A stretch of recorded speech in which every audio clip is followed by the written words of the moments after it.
Welcome, everybody. It is time for another episode of Pulse of Fins Nation. Just because the Miami Dolphins season is over doesn't mean our season is over here at the 5 Reasons Sports Network. We are still going to be spitting out Dolphins content for you all to enjoy. I am your host, Louis Sung. I am joined by Ron Caniff. He is here. Chris Duke Early is either late or maybe something else came up. We are hoping that he will pop in later. So for now, we will have Chad Ronnebaum, an old friend of ours from the days of Fin Maniacs. He's going to be joining us, and we're going to discuss some things that will maybe I'm actually surprised. It sounds like before the show went live, apparently I think Ron might actually agree with Chad, and that's a little surprising. Usually it's Ron and Chad not agreeing with each other, and then a bet happens and Ron loses, and and then I have to be Dr. Lovecock on Twitter for a week.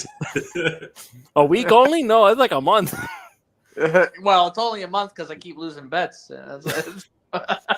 That's why Ron was I feel like you were explicit this year, Ron. Like, no betting with Chad this year. I keep losing. I think he gets more followers under that handle anyway. You should just stick with it. It probably does. Yeah. Yeah, there's a lot of bots now. They're probably going to read that name and be like, "Ooh, there we go, a good bot follow." All right. So we're going to be talking about, obviously, our feelings of the Miami Dolphins season. Was this a success? Most people will say no. Honestly, I feel like at this point it was also no, but there's a lot of context that goes into everything. So we're going to go ahead and we're going to get into all that. But before that, really quick, just want to go ahead and mention that, as always, we actually have some sponsors here, thanks to the guys from the 3 Yards Per Carry podcast. If you are listening to this from their audio feed, you're probably listening to this from Spotify or Google or wherever you guys get your podcasts. I don't know. There's 100 of them at this point. Then 3 Yards Per Carry is probably on them. So make sure you're listening on that. Go to OnlyFins. It's $3 a month for some of the best Dolphins talk in football. And as for the show itself, it is brought to you by our good friends over there at Factor. So if you have, I'm sure that anybody at this point has heard of Factor. They make you pre-made meals that all you have to do is just basically they give you the instructions, you just cook them up. It's all fresh, it's all healthy, and they'll be able to deliver it right to your door. So make sure you head on over to Factor, and when you do that, you make sure that you use the promo code 3. It's going to be 3 yards per carry 50. So you have to make sure you put the numbers in there. The number 3 yards per carry 50 as a promo code. And when you do that, you will get 50% off of your first order. So that's factormeals.com. Go ahead and get your New Year's resolution started on a good note. And of course, for all the Dolphins fans out there who are not happy with how the season went out, you probably might need to drown your sorrows. So make sure you go and check out Black Coral Rum, a rum that is distinctly Florida. So to learn more, you can go to steeltiespirits.com. And that's, again, Black Coral Rum at Steel Tie Spirits. That's SteelTiespirits.com. Black Coral Rum, a rum that is distinctly Florida. And there is one last sponsor that I'm going to throw in there. If you are somebody who is looking for a place to have if you're looking for a smoke shop for you to call your new home, all you got to do is just head on over dietsmoke.com. You can buy premium THC, Delta 8 THC, Delta 9 THC, and CBD online. Diet Smoke giving you a beautiful balanced buzz, as they say. Use the promo code WADDLE and get 50% off any item, and you can go ahead and get on there. Again, you go to dietsmoke.com. I'll be honest, guys, that's not my thing, but hey, if some people may need a little extra to be able to get through what happened at the end of this season. Quite frankly, a lot of people were just extremely frustrated, and who wouldn't be extremely frustrated with how it all went out? The last game that the Dolphins won, I was actually on vacation in Texas for Christmas with my fiance's family, enjoying the Dolphins winning against the Dallas Cowboys. Go figure. I was in Texas watching the Dallas Cowboys lose to the Dolphins. I was the only football fan who was happy in that house that night. But I guess we paid for it, because at the end of the day, Miami just spiraled out of control from there. It was just very difficult to be able to watch, knowing that every single game at that point was miserable. It was awful. I did not enjoy the end of the season. And I knew that when we got to the wild card round, it's like, for all the talk about, oh, well, Kansas City, we match up better against them. Even if that is true, I knew we weren't going to beat Kansas City. I just knew, like, the whole offense had been thrown off its equilibrium. I knew that every team knew exactly how they needed to beat them. They just had to make sure that they were more physical. They just forced the offensive line to have to try to block people. It didn't work. And all the talk that we had about Butch Berry and doing some just magic with what he had. Understand there's only so much magic to go around. You actually need guys to be able to block for more than 2 seconds. Already the comments are starting to come in here about how it's Tua's fault that everything went sour.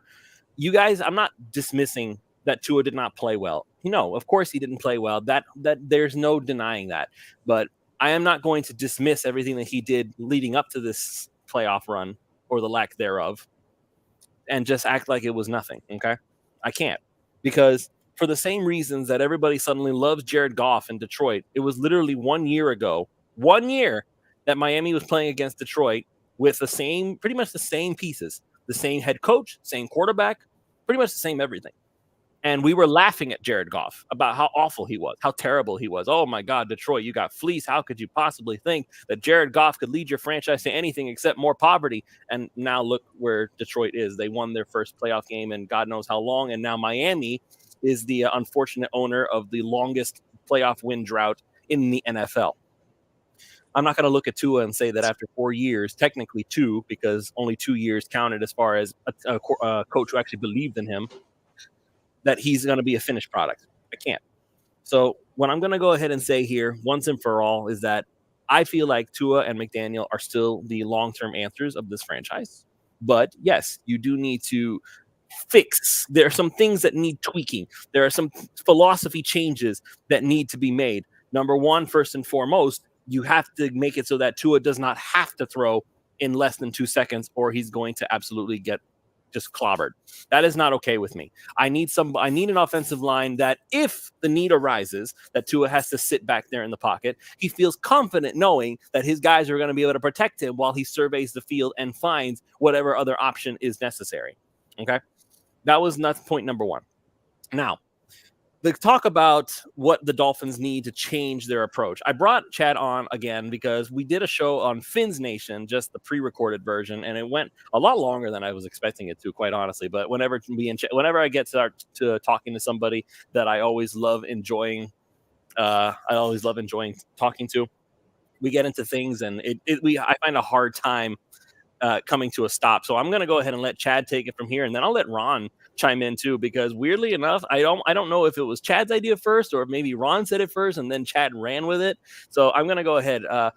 Chad, based on the comments pouring in on the comment section, I think a lot of people are about to agree with you. So let's see what happens. Go ahead. What's your idea for the approach Miami, at least hypothetically speaking, should take for the next season?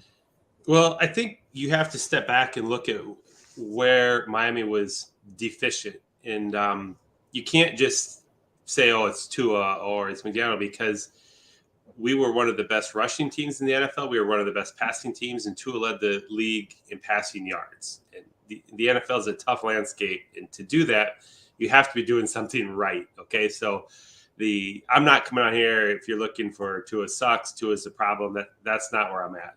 The distinct problem, I think, on offense is we need a drastically improved short yardage offense. And I think our short yardage offense is terrible. And I think it's centered on Mike McDaniel's scheme. And I'm not just saying this off the cuff. I actually did a little research behind this. And we were around 44% on third down conversions in the NFL this year, where the best teams were running around mid-50s to convert on third downs. Now, the thing that, to me, that really stood out is when it was 1 yard to go or less, Miami converted at 48%. That's almost the same rate they converted third downs in general. There's a problem there. Our third down scheme and efficiency is not near what it needs to be. If you look at the Philadelphia Eagles, now I know they're using the tush push, and they were very good at that. They were converting or close to the 70% range. Okay. So that's where this is coming from, that I don't believe in the scheme. I don't believe when you have a yard to go, it makes any sense to hike the ball 4 yards backwards to try to get a yard. And I think you need to dedicate more time and resources to the short yardage scheme than what the Dolphins are using. And I've been around for a while, Lewis, and I've been through a lot of different coaches, and I've watched Joe Philbin go 3 wide receivers in the swirling wind in Buffalo and not run the ball. I've watched Adam Gase run wide receiver screen after wide receiver screen and not run the football on downs, which it's an easy conversion where your percents are high to convert it. And, I'm going back to the Sperano years, and I'm just going to throw a name out there for some of these older Dolphin fans. This isn't way long ago, but have you guys ever heard of Lusaka Polite?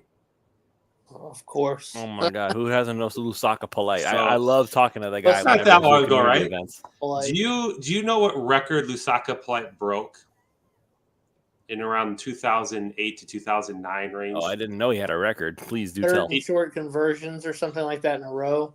He converted 1 yard to go conversions 20 straight times.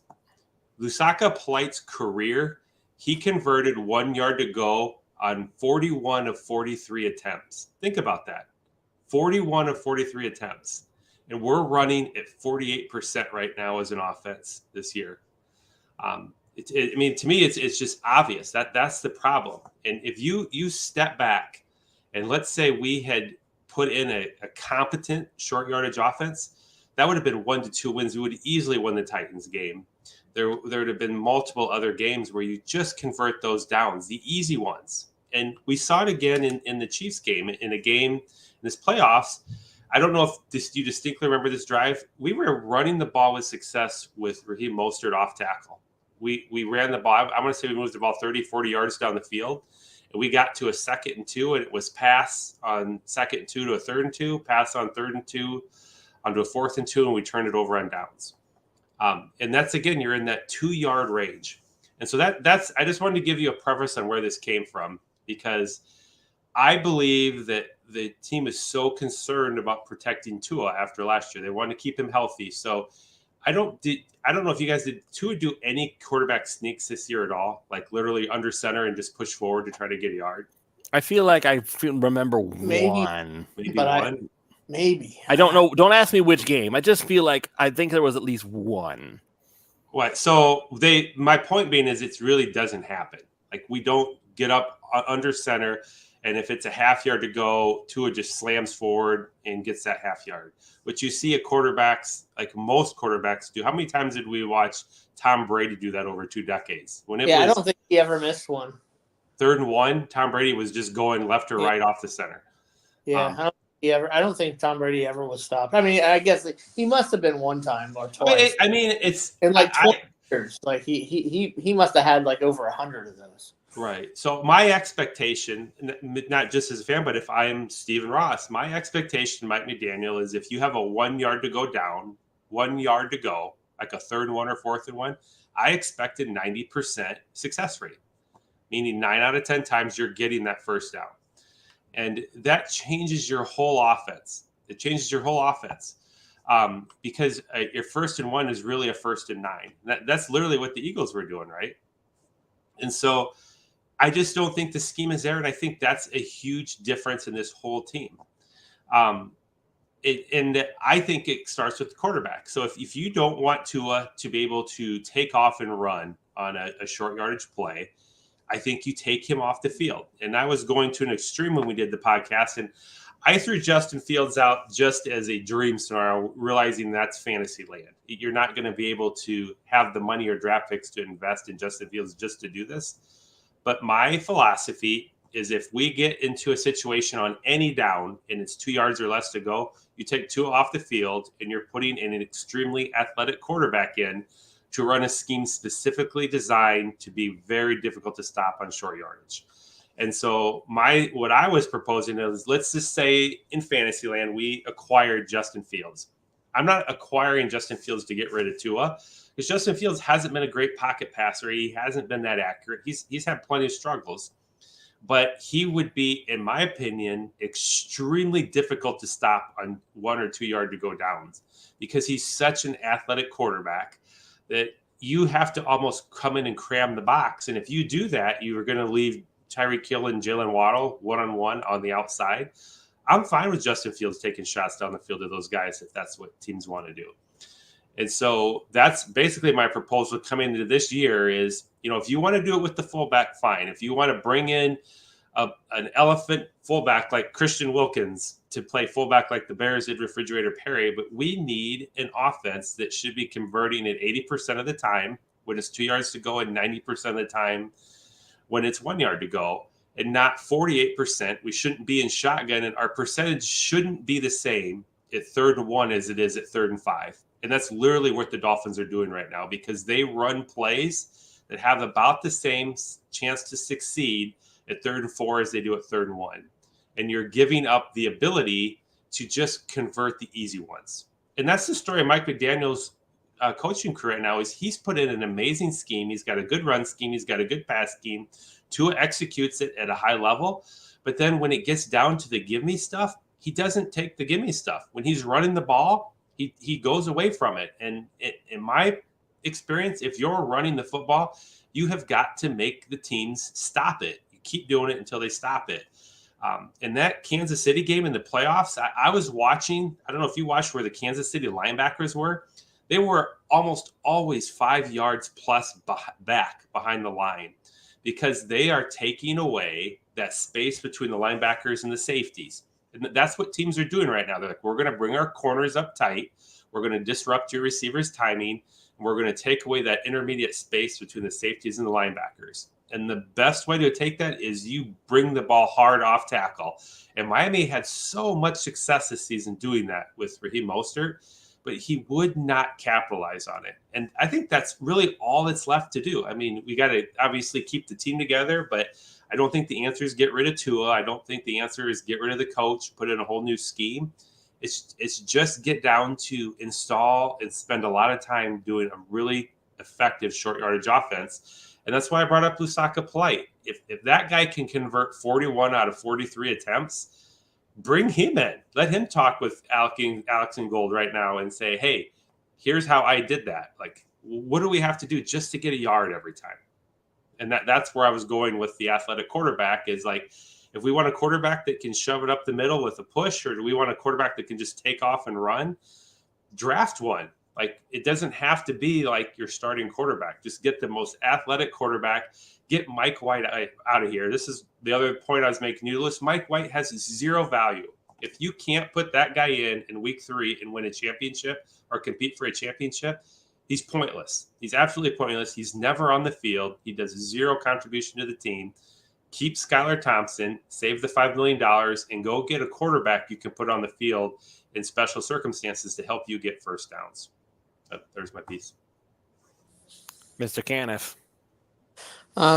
When I originally thought of about a month ago, the Justin Fields thing, it wasn't, in my mind at the time, it wasn't that I felt like we had a deficiency, which clearly now you could see that we do have some deficiencies on offense. But I was just kind of starting to think about how Miami came in, or how McDaniel came in with some kind of originality in the offense with some of the motion stuff that he was doing, and how over a period of time that got figured out by the NFL to where it just wasn't as effective anymore.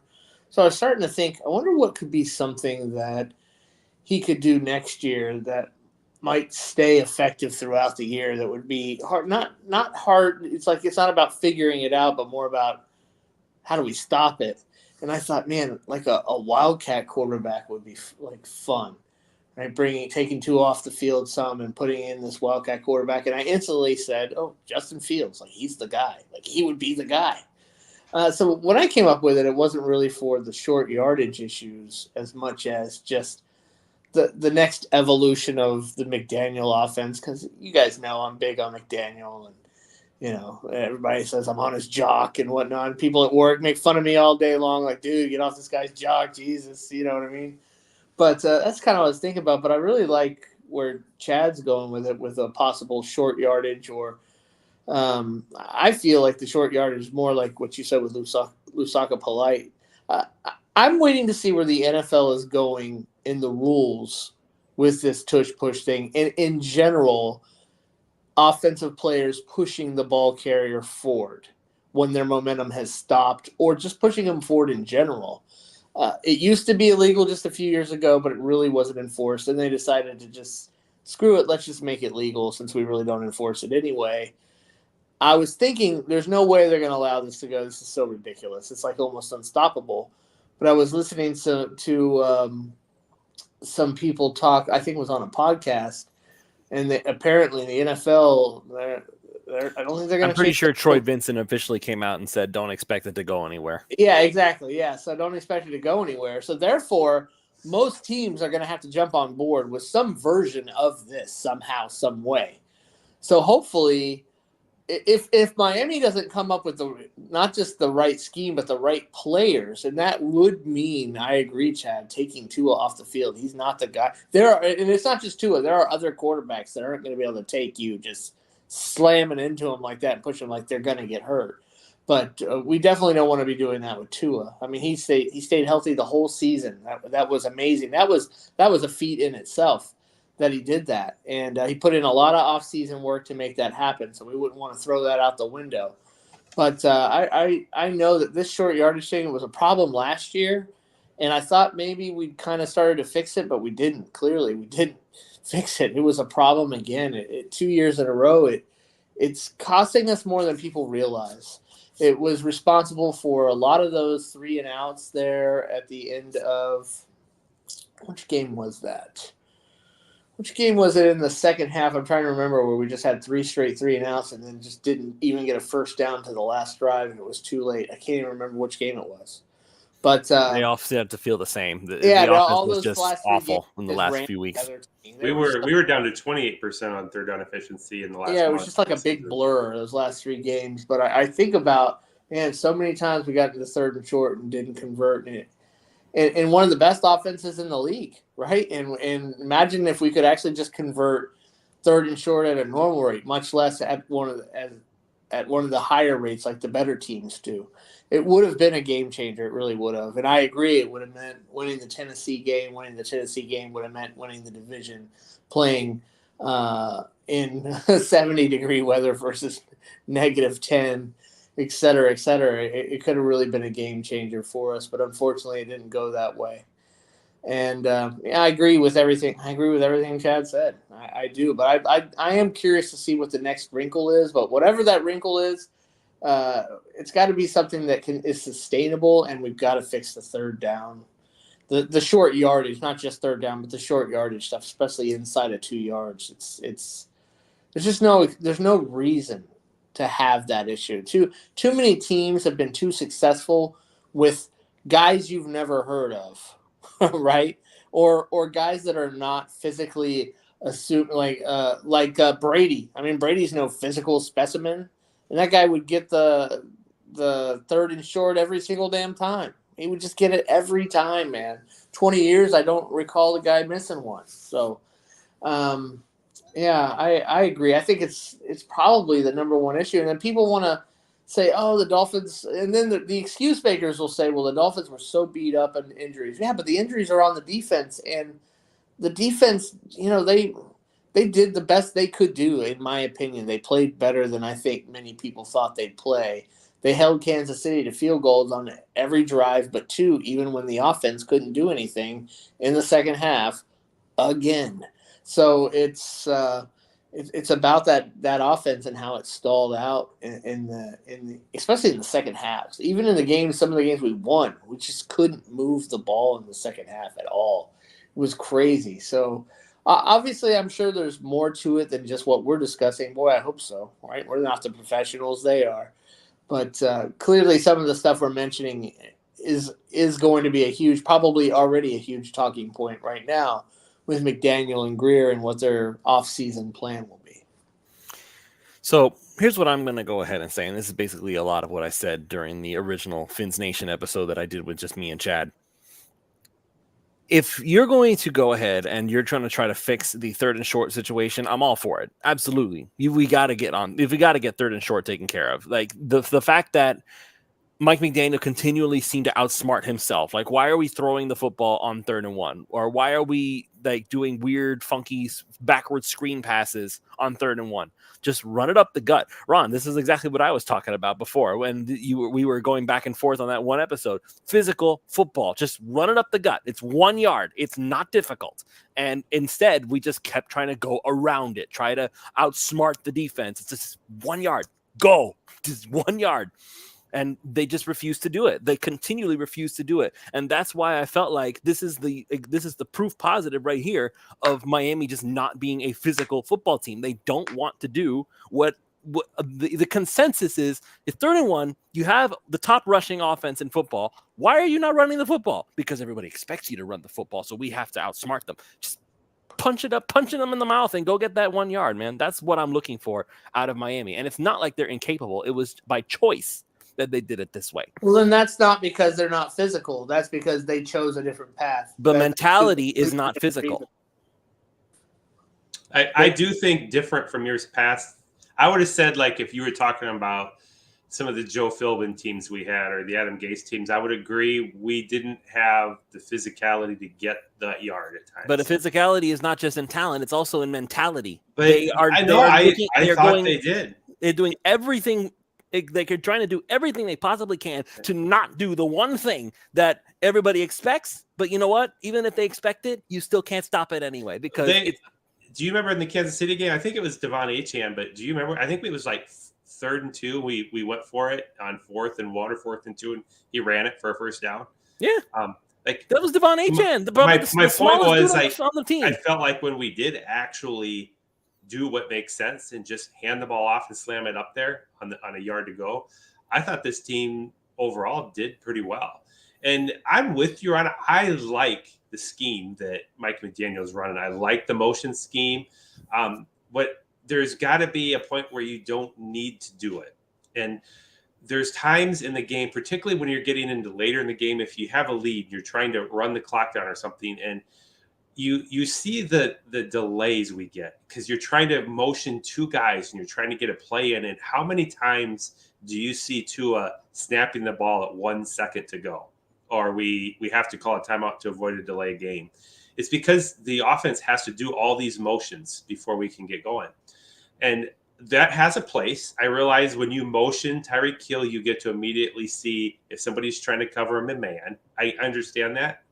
But then you watch guys like Patrick Mahomes, where he's just standing there, and Josh Allen does a lot of this too, and they're yelling like 3 or 4 times before the ball is hiked, like, ha-ha, and then they call out, ha-ha, and all they're doing is they're waiting to see if any of the linebackers or safeties are going to move because they're waiting to see if they're getting a read on where you're blitzing from. We don't ever have time to do that. We rarely have time to utilize a snap count because we have to get so many guys moving in motion. To me, when you get to that 3rd and 1 or 3rd and 2 or 4th and 1, you don't need to do all these motion plays. You just go back to 1970 basic football and you're slamming forward, and it's just nothing but percentages. Because you're like saying, I already know if I just slam the ball up the middle with Alec Ingold and we practice that week in and week out and we just focus on that 1 yard to go, even if we're only hitting 70 to 80%, like you think about, you get to end of games and how many times do you see the Dolphins struggle to close out a game on offense? Because again, we don't do that philosophy. That was the real reason we lost the Titans game. I know people blame it on the defense because we had a 14-point lead. We had the 14-point lead because of the defense. They got turnovers. But it was 14 points and 2 minutes left, and somehow they blew it. The defense. Yeah, but those 14 points came from the defense. Like Zach Seiler picking a ball off, and then the Titans fumbled. That's how we got those points. And what did we do? 2 3-and-outs on offense after we had that lead? Something along those lines. And I'm saying, like, you get to the end of a game and you're at a 2nd and 2, let's say, right? If you have that 1 yard play that's nearly impossible to stop, you're hitting 90% of the time, you're already just saying, I'm going to run my 1 yard play twice. I'm going to run it on 2nd and 2, and I'm going to run it on 3rd and 1. And I'm going to run the clock out because I don't think you can stop. We're so good at this 1 yard play. It's just so hard to stop. And I don't care. Like, I think putting an athletic quarterback in would improve the chances of succeeding that. But if you don't want to take 2 out, don't take 2 out. But at least commit to a successful play that's nearly impossible to stop. And if anybody has a better idea, because obviously when the Dolphins were doing it, it was Usaka Plight at fullback that was doing it. But somebody needs to put in an offense that's basic offense that's just slam the ball forward. And that's what I'm hoping Mike McDaniel has learned Because to me, that's the only real component that's missing on this offense right now. We don't need to remove, the 70, 80% of plays we're running that were extremely effective and explosive. We're doing the hard stuff. It's hard to hit 9-route goes, like have frequently Tua hits those to Waddle and Hill. Like it's almost every game automatic. You're going to see the defense finally do a man-to-man coverage on Tyreek Hill, and Tua's just going to go over the top and hit Hill for a touchdown. That's the hard stuff. It's hard to hit those 15 to 20-yard passes, timing routes in the middle of the field. And we're doing such a good job at that just put in basic football plays for those short yardages. And we've probably been a 13-win team. I mean, I'm not exaggerating. I really think that's where it would have came in at. I think so too. And listen, I'm going to say this, and this is just my pitch towards your whole athletic quarterback thing. I would love if they would let Tua run more. And I get it. They tried to protect him. They're trying to make sure he doesn't have any more concussions. They don't want him to get out of the pocket. They want him to stay there, stay put, and just overview the field. Fine. But you know what? I feel like they're limiting what he can actually do. Ron, you were the Alabama guy. Tua didn't run a lot, but he ran, correct? He ran more in Bama than he does in the NFL. But I don't know if I'm much for him running. I'd rather, if you're looking for a running quarterback, I'd rather. No, I'm not looking for a running quarterback. I'm looking for a quarterback who. Even if that to be a threat of the offense where the quarterback could even take off, I'm still for, like we said, Justin Fields. That's out of the question because it's just not realistic. But drafting a running type quarterback in like the 5th or 6th round or something, like I would be if we. I know we don't have all our picks, but I would be for something like that. But I think it could be more than just short yardage, but just a wrinkle in the game. I'm honestly not for having Tua out there running more. In my opinion, I just don't want that. He's finally gotten to a point where he's not doing dumb things like that and running around and getting himself crushed. And it proved out because he stayed healthy the whole year. So Ron. let's not get over cocky and say let's have Tua run more. I personally am not for that. Ron, his injuries came from behind the pocket, and that one Packers one was when he was actually trying to make a throw, not when he was trying to take off scrambling. I don't like the mentality of him going out there because then he gets careless. I like that they finally got through his head. He's careless now, Ron. He's very much a gunslinger in the same vein as Ryan Fitzpatrick. Sometimes you got to give up on plays. Don't be running around trying to always throw the ball, et cetera, et cetera. That Cincinnati, that really bad concussion he had in Cincinnati, that was from running around too much. Whether you're running for yardage or you're running to throw the ball, I don't want that mentality. I think we finally have Tua in a spot where he's not automatically doing that and just determined to do that. And I am not for going backwards in that regard. I'm just not. I mean, I think there were a few plays where I think Tua should have ran for a first down, especially later in the season. There was one in the Chiefs game where it was like a 4th and 2, and I'm very confident he could have just ran for the first. And he actually stepped up in the pocket. It looked like he was going to run, and then he threw a quick to Tyreek Hill and he dropped it. Because the elements make that really hard. But he's not a threat. Like that's a difference there. I don't need him to be a threat. I don't need him to be I don't need him to be a Justin Fields. I don't need him to be a Josh Allen. I don't even need him to be someone else. I don't either. Joe Burrow. I think we need that element in short yardage though. And because here is an example of what happens when you're not a threat. And I'll use this with Frank Gore. Frank Gore had a decent year for us when he played with the Dolphins. And what I saw teams do a lot is, Frank Gore every so often would open up a hole and he'd run for 8 yards. And like, wow, they open up a big hole. The teams would cheat all the time because as a team, okay, if their guard happens to beat our tackle and Frank Gore gets through there, we know we're going to run him down within 5 or 6 yards down the field. And that's how teams are going to look at Tua and just say, we know Tua can bootleg and take off and run, but he's not going to hurt us that badly. We're still going to cheat on you a lot because we know it's going to be so rare you do it. And if that one time or two Tua bootlegs and takes off running a game, our linebacker's just going to run him down. And so maybe he'll get a 10-yard gain on it here or there. But over the course of the game, it's not really going to impact the game that much. Whereas Devon Achane, if you don't have the right angle on Devon Achane and he gets through the line, you're in imminent danger because he can outrun your entire team. He's a problem. So you have to always make sure you're being very careful with Devon Achane running those sweeps on the field, because if you blitz, for example, with him on the field, you got to be worried that if you've evacuated your safety and he beats your linebacker, he's going the distance. He's gone. If you can bring that same element in there with a quarterback where it's like, okay, they love to run this short yardage play up the middle, but if we start really, really cheating our linebackers and are really, really crunching our defensive ends in, we got to be careful, because this quarterback will just take off and run and he'll rip us for 30 or 40 yards if we're not careful. It forces teams to have to play honest, which will help you get that 1 yard over and over and over.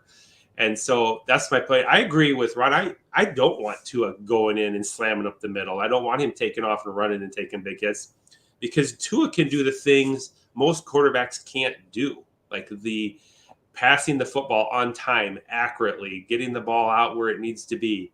That's the hard stuff to get a quarterback able to do. There's so many guys that can just take off and run for a yard or two. And I want Tua in the field 80, 90% of the time. I just don't think he elevates our chances of getting a first down when it's 1 or 2 yards to go over an athletic quarterback. That's all. If you really need a quarterback who's going to get 1 or 2 yards and likes to run, just dump Mike White and keep Skylar Thompson. Thompson loves to run. He showed he loves to run. I don't have a problem. Like if don't pay anybody, just go throw Skylar Thompson out there and he'll run the ball just fine. That's my point though. Do you really feel better about Skylar Thompson, or are we looking for a quarterback that has more upside? And the problem with that is, once again, this whole concept of getting a different quarterback, a quarterback A and quarterback B, the New Orleans Saints do that all the time with Taysom Hill. When Drew Brees was still there, they had Taysom Hill pop in every once in a blue moon. And the question became, why are you taking out Drew Brees to put in Taysom Hill? And even when it worked, they were still like, I'm not a fan of that. I don't think they should be removing Drew Brees. He's your best player on the field at any given moment. That's the same mentality. And so if you really, you want to talk here, you want to talk to us? Let me throw another one at you. You're looking for a quarterback who's not particularly accurate, but he knows how to run with the ball, right? Okay. Cedric Wilson. He's on contract for another year. You can't even get rid of him without making more dead money. You literally save no money cutting him. So he's going to stick around whether you can find a trade partner or not, because trading him doesn't save you any money either. So if you're the Dolphins and you really want a wildcat quarterback that badly, just go tell Cedric Wilson to go pretend to throw a football every once in a while. You don't need to go pay anybody. You don't even need to draft anybody. Wilson isn't a threat to slam it up the middle for a yard. Cedric Wilson's a threat to run. Yeah, and that's the point. He's not. You kind of now you're getting like way outside what we're talking about here. Like he's not. He does not accomplish the goal. He just doesn't, man. No way. Skylar Thompson's closer. I mean, yes, Thompson would be closer. He's an average athlete. I would give that to Skylar Thompson. He's the best athlete at quarterback on our team. I mean, he's definitely more athletic than Mike White. I'm fine on 3rd and 1 having Skylar Thompson come in if that's what we got. I would say though. I know this was what we covered on the show, Lewis, but the other point I was making is the quarterback position is so valuable. It's so hard to get good ones. And I think you just waste your time with somebody like Mike White. If Mike White were going to be a franchise quarterback, great. Any realist out there can tell you Mike White is not going to be a franchise quarterback for a team. He's not. And so I would rather bring in a guy who's going to be on the field. Let's say you play a quarterback. I was proposing anytime it's 2 yards to go, this quarterback comes in. And it was in part because let's say you bring in a rookie mobile quarterback, because maybe he's playing like 8 to 10 plays a game. And so you're developing him that whole time in the game. He's not just sitting on the bench doing nothing in the game. And so if something does happen to Tua, my thought was all this quarterback is learning, especially as a rookie, you're just learning like maybe 20, 30% of the playbook at most. And so you don't have to know the whole playbook. You don't have to know all the complexities. All you're worried about is the plays we run when it's 1 or 2 yards to go and executing those at a really high level. And what situation would you rather have? Let's say Tua, it's the second quarter, and Tua gets knocked out of the game, or he has a twisted ankle or something, or a sprained wrist and he can't play, would you rather have a quarterback that's been playing 20 or 30% of the plays all year that's really good at those 20 or 30%? Or do you want Mike White come in who hasn't played at all for the whole year, and you're hoping he can execute the offense, maybe a wider range of plays? I think the difference between somebody like Skylar Thompson and Mike White is it's so close. You're way better off to use that roster slot on somebody who's going to actively participate in every single game. That's kind of where I'm at with it. I just don't feel the need to remove Tua from the equation. Think about it for a second. This whole offense is predicated on players being in a rhythm, being on time, being just all as one cohesive unit. If you are constantly flip-flopping quarterbacks and changing basically the entire philosophy every time you switch from Tua to whoever this athletic quarterback is, where is the rhythm? Where is just the melody of the offense, as it were? Like, you keep changing the tone, you keep changing the pace, you keep changing everything every time you have to flip-flop those two quarterbacks. Miami already struggles getting play calls in on time. Just imagine what it's going to be like. They struggled with that last year. I'm pushing back on that. No. Ron, they struggled with that last year. They totally changed it. They gave Tua the wristband, so Mike McDaniel didn't have to call the play long enough. Mike McDaniel just say, third page, fifth play, or whatever he did. It changed it. We barely had that issue this year. Barely. Yeah, they didn't have issue with delay of game, but it was still a lot of times we were snapping the ball up to the end of the They do have the issue with it, but it's again because of the motions. So you when you're moving two or three guys half the motion. Oh, Ron's getting in. Not an issue. And Lewis, but you take players in and out of the game all the time, like Tyreek Hill and but not your signal caller, Ron. Play either. Yeah, I think I think honestly it's a good idea. I think it's something that McDaniel could definitely take advantage of, and I agree with Chad. It's a waste to have this backup quarterback who's just mid as hell, who doesn't participate or do anything that we have to pay $5, $6, $7 million a year for. I'm not for that anymore. We need to save that money anyway, and I think that we should bring in. I think we should draft me personally. I think we should draft a guy in the really late round who could accomplish a lot of these things for us. I don't know if they'll go that route. I don't even know if they're thinking about any of that, but I would be 100% for it. I hear there's a kid who just got denied access to the U of M. What's his name? Talia. He doesn't have the skill set for it. Yeah, no, he is not even close to the type of quarterback that I'm thinking about. Not even close. I mean, I can, if you can't find one in the draft, I mean, I don't know how old he is right now, but go get Tim Tebow. I mean, Tebow is done, bro. He's on K-Love doing his I'm just throwing out there that's what you need. You need a guy out there that's really, really hard to stop from getting a yard. Tim Tebow is very hard to stop. Ron or Chad was.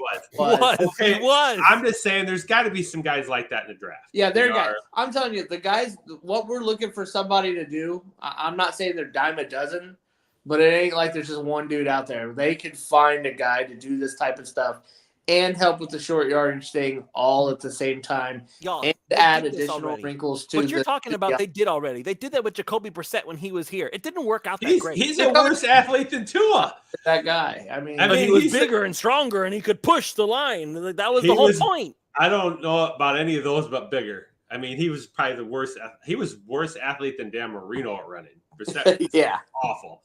But, Jacoby Brissett made his career in New England running. What are you talking about? I never saw a guy bumble and stumble more than Jacoby Brissett when he was on the Dolphins anyway. But that's definitely not my prototype guy. I'm talking about like Cordell Stewart, that kind of thing. A guy that's very athletic. I'm not looking for an amazing quarterback. I just need a guy who can keep a defense honest. And I'm sure you can find a quarterback that if Tyreek Hill takes off running down the field on full sprint 9, you have to, as a defense, at least be a little concerned the guy's just going to loft one up to him.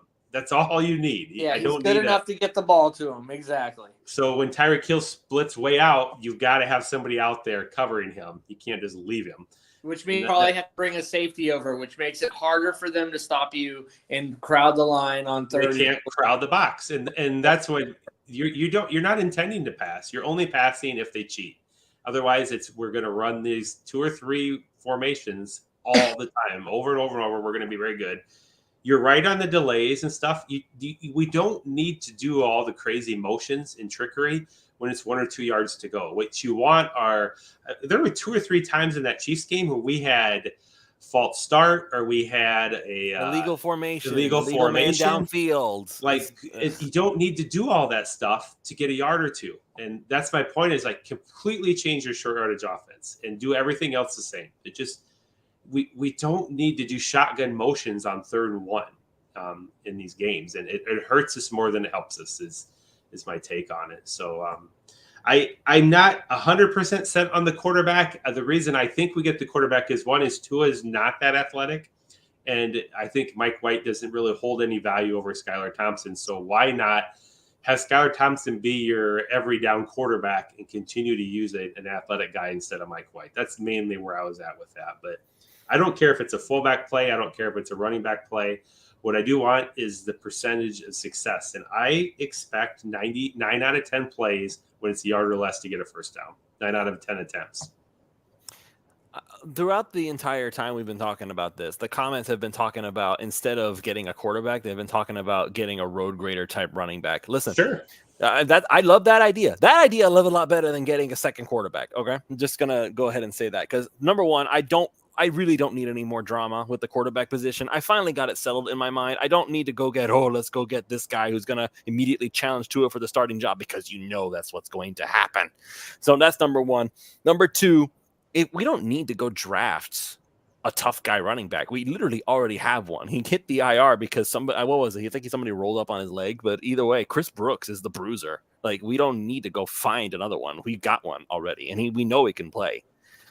So. I mean, yeah, sure. I mean, why not just use Alec Ingold if you don't want to make Chris Brooks active because he can't do everything you want on the field? If I'm Miami, I am looking to see – I'm going to keep Raheem Mostert one more year. I try to see if I can move off of Jeff Wilson, and I keep Devon Achane as back 2, and Brooks is your number 3.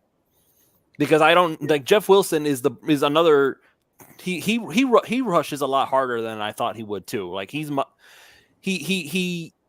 was supposed to be the change of pace for Mostert, but in reality, they both kind of run the same way. Tough, angry. Mostert's fast, but he bulked up specifically so he could play tough. So, but if that's not enough, then Chris Brooks is already your back number 3. I'm perfectly content with that. If anything, and I've been flip-flopping on this in my whole mindset this entire time because I don't know if the solution per se, the defenses that Miami faced, they saw Tyreek and they saw Waddle and everybody else was expendable. They felt no desire, no need to go cover anybody else. They covered Tyreek, they covered Waddle, and everybody else was incidental. So obviously Barrios is not. I don't think Barrios is coming back. He was a 1-year deal, and that's played out. I have no interest in bringing him back. Robbie Chosen was a disaster. Maybe they try to do something with Claypool. Maybe they bring him on absolute vet minimum deal. You don't want Claypool back. I know. I don't think any of those 3 guys are going to be on the team next year. I don't think. Of the 3, Barrios might be not for a receiver. It's just because I think he's a pretty quality. We didn't have any fumbled punts. There was a few times he made really smart plays back there. He usually doesn't feel the ball where you're not supposed to. He's a very accomplished punt returner, which has value, but it depends what he wants for money. But not as a receiver. No, he's not a number 3 receiver. The only receiver I'm interested in returning that's not Hill and Waddle would probably be Craycraft because I think he's really smart at where he's supposed to be on the routes. And in many ways, he's a lot of times he's actually the man who makes a lot of plays happen with his ability to block. Like he's probably the best blocking wide receiver I have seen in Miami in a very, very long time. Well, and he's going to be close like league minimum. And again, he knows the offense and where to be. But I haven't looked at Cedric Wilson's contract. I know he has some dead money, and he $2.5 million. That if you try to cut him, you will pay the entire amount. There is no time. I looked it over the cap. Believe me, I've looked into this. There is no time in the entire offseason program here, unless there's some kind of contract trickery that they can do.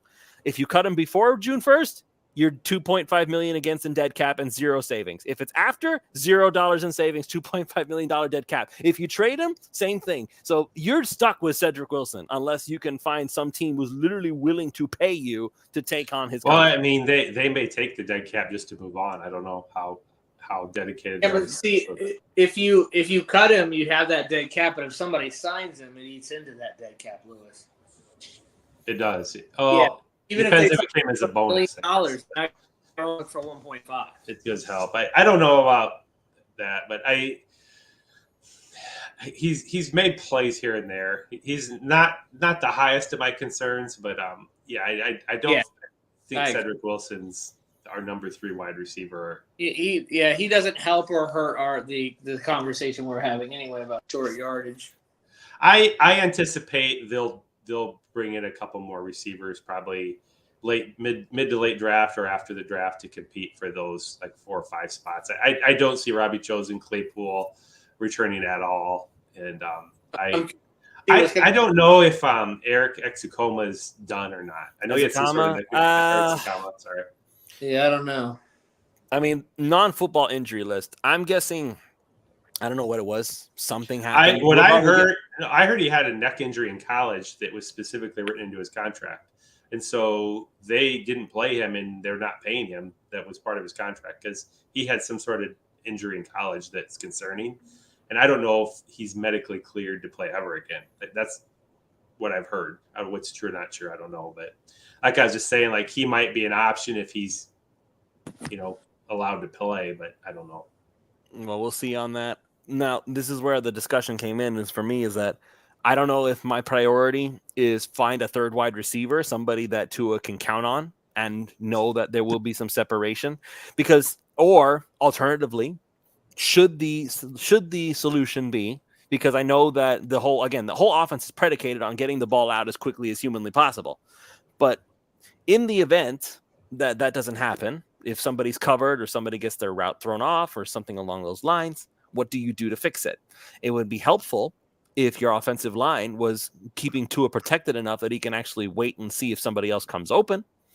And that was part of the problem, is that you get the offensive line to be able to protect your guy. I lamented that with the Bills and the Chiefs and the Ravens and all these other teams that absolutely cleaned our clocks every single time. And even though they were running quarterbacks, they didn't have to run.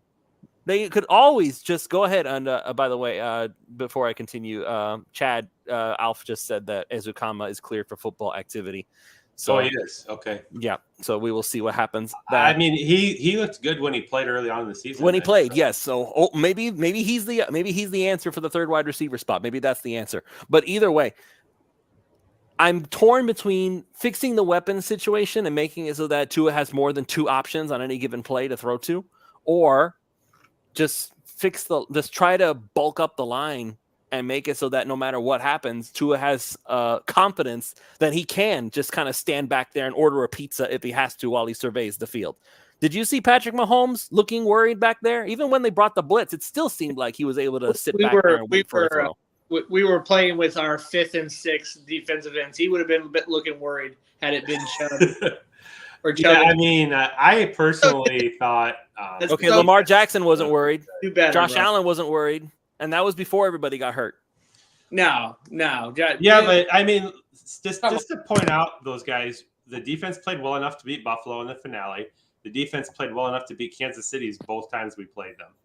100%. And that was having to dial up blitzes to have pressure in a scheme where we hadn't done it the whole year. We had barely blitzed to dial up pressure, and then all of a sudden we had to completely change our philosophy, and still the defense played good enough to win. It was the offense that Ron, failed. That's fine. I get that. But even then, there were several plays I could point out that, again, he just kind of sits there. He waits and he waits and he waits, and there's the guy. Do you remember any play, like I do mean any play, all season long, where Tua was able to just kind of sit there calmly, casually, and just wait for a guy to come open? It's just not very often. But again, we were rushing with Ogba and Ingram, who we just picked up 2 weeks earlier, man. Like, come on, bro. Seriously. I thought they did pretty good. This is like if I went on Twitter and decided to do a show with random Twitter people. Like, this is ridiculous. Seriously. Where is what I'm saying inaccurate in that Tua should have the luxury of being able to sit back there and wait around for somebody to come we were playing against had all this time. They had so much. Well, yeah, they had time. We lost 3 of the best pass rushers in the freaking league, dude. Went out for us. Like, come on, of course there was no. They held Kansas City to 3 points. Unless we went all out blitz. But guess what? The NFL knows how to do. These quarterbacks know how to deal with the zero now, dude. The zero's done.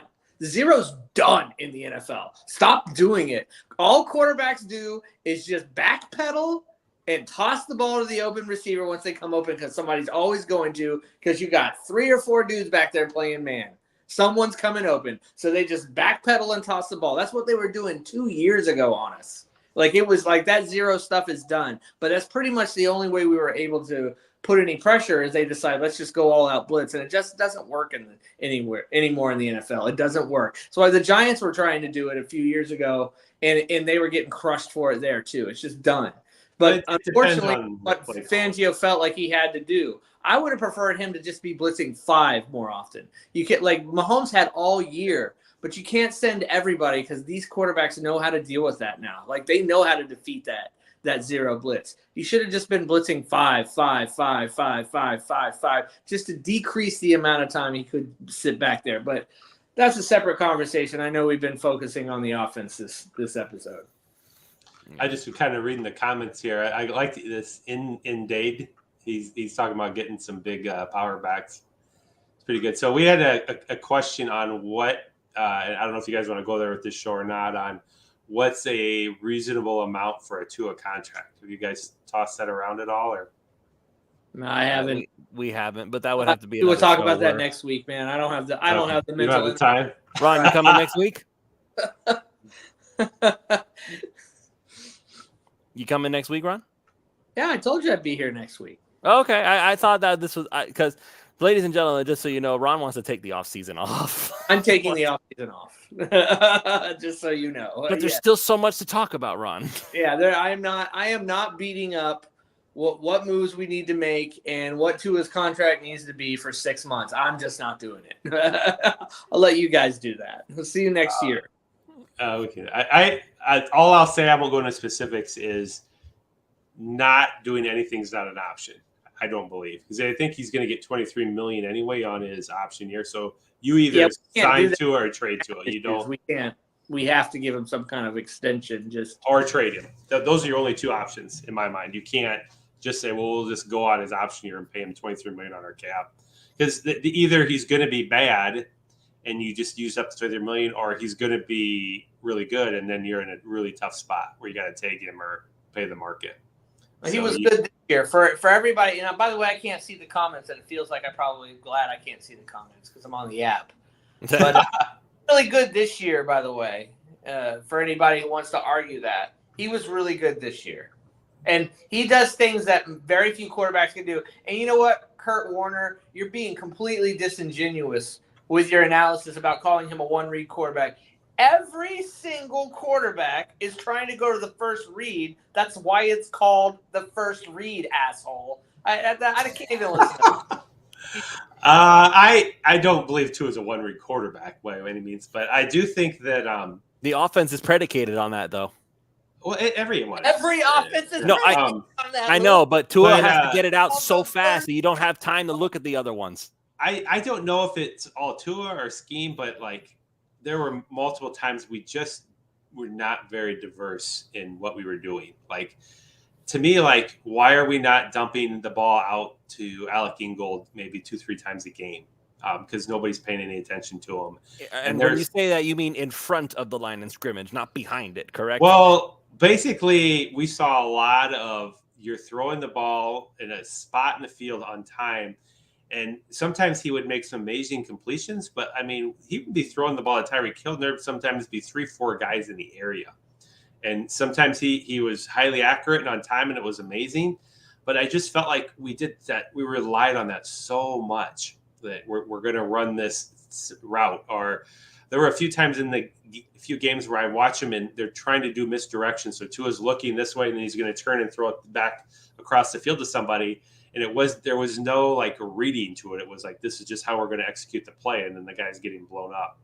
So I do think there's, I think we're rushing a little too much was kind of my feel with this offense because we're so often getting that ball out in 2 seconds. And I thought there were times when Tua threw into tight windows. I thought there were times when he rushed the ball out when he wasn't under that much pressure. And I think part of that issue is scheme. And the other part is I think with Tua's first couple of years on the team, it was 2 seconds. And if you didn't have the ball out, you were getting smacked because our passing protection was so poor. And so, this is like, I think we have a good scheme, but there's nothing wrong with maybe having a few pass plays in there where it's expected to be a little bit longer developing and you're expected to maybe get through your third or fourth progression a little bit. And it doesn't have to come out in 2 seconds so quick. I think that's something that's going to get better and better with time for both Tua and McDaniel is the progressions and things like that. So he hasn't been in the league that long. This was only his second year in McDaniel's system. And so you got to be careful comparing him to guys that have been in the league like 6-7 years in the same system.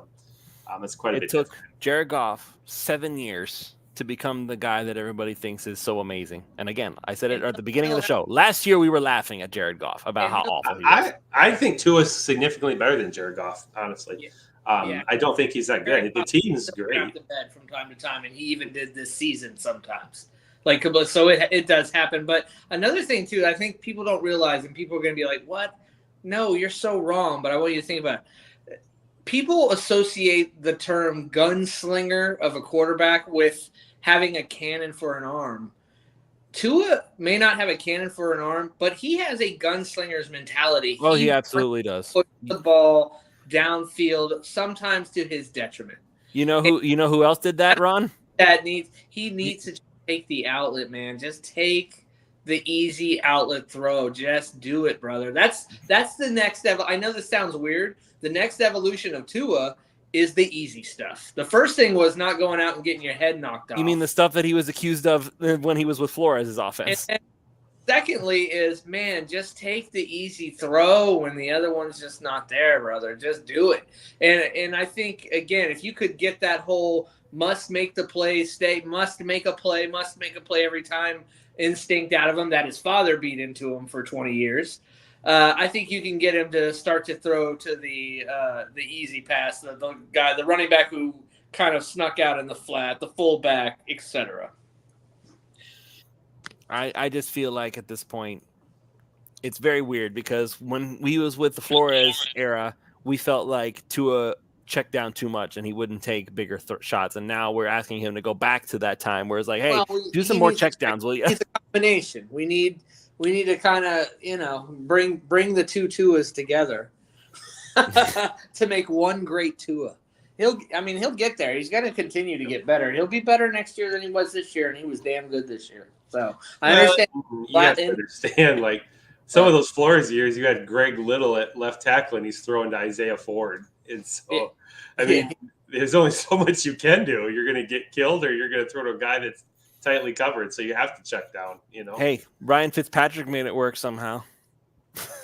Not really. I mean, did he though? He had some good games. I mean, it was always fun. I'll say this: he didn't succeed a lot, but it was always fun to watch. Yeah, well, if you don't think that this year's offense was fun, it was. It was. It was. I'm not saying it wasn't. Don't twist what I said. do want to throw this in there, guys, real quick, because I'm seeing this all over Twitter, like with Tua, about we need a quarterback that can put this team on his shoulders and win these games in the playoffs. Oh, here we go. I just wanted to point out Miami in the entire history of their franchises have only won 4 playoff road games, and 3 of those were all in the early 70s. And the only other one was Dan Marino won one the last year of his career in 2000.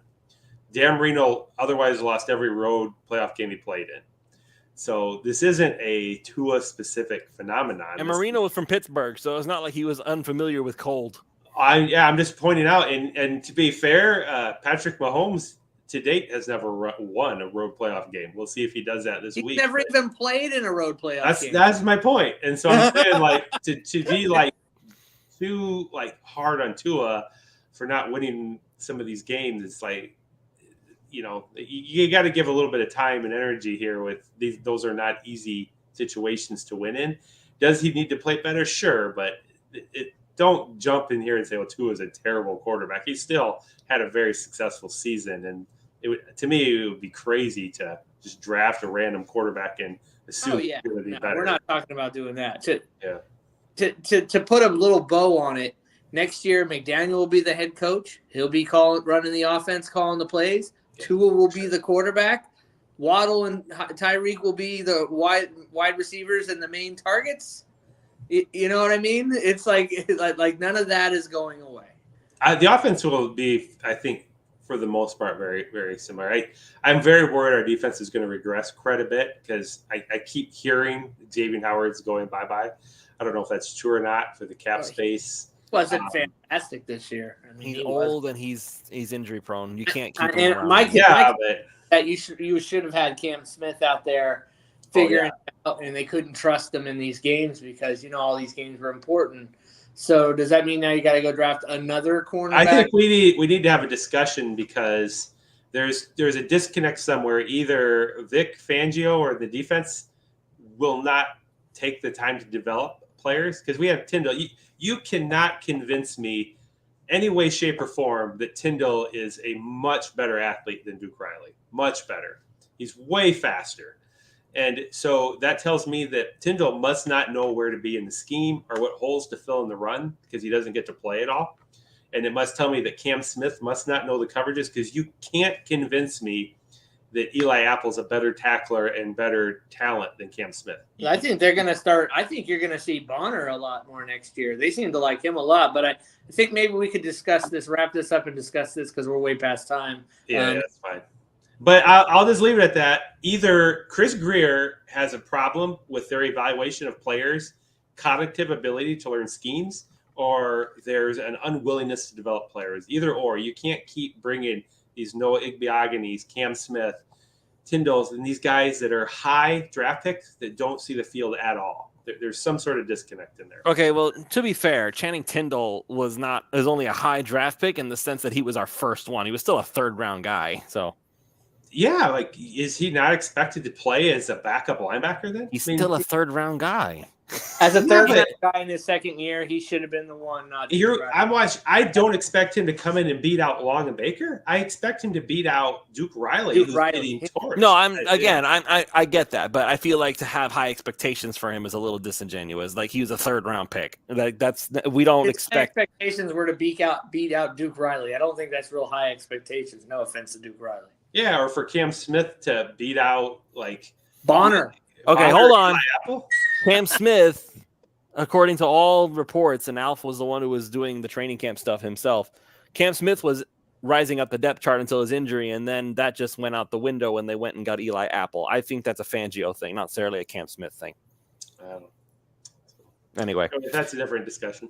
We're well over an hour at this point. I always try to keep it under, so we went a little bit over, but again, just talking ball. We've got a lot more to talk about. Ron, we're going to have to keep you around for a little while, man. There's still too much to talk about. So, all right. Sorry, your vacation is postponed. Coming back till I feel like we're talking about the same thing over and over.